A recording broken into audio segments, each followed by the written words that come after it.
चालू है साखी शिव भवन में, होली खेलती महेश।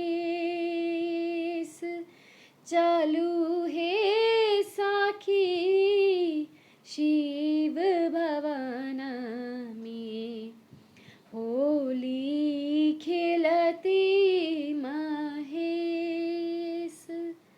भांग की पीसी पीसी रंग बनाउल, भस्माक खेले अबीर।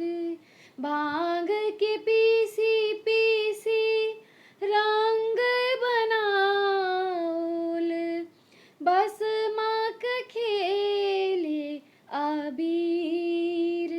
चलू हे साखी शिव भवन में, होली खेलती महेश। किनका के भी जल भागक छाला, किनका के भी जल बाघक छाला, किनका के भी जल चीर। चलू हे साखी शिव भवन में, होली खेलती महेश।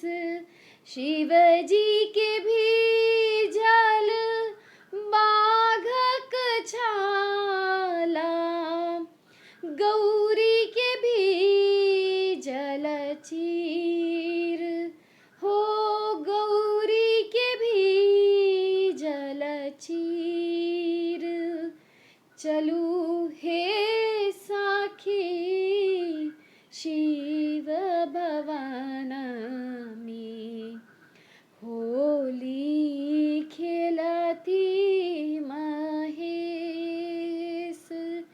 चलू हे साखी शिव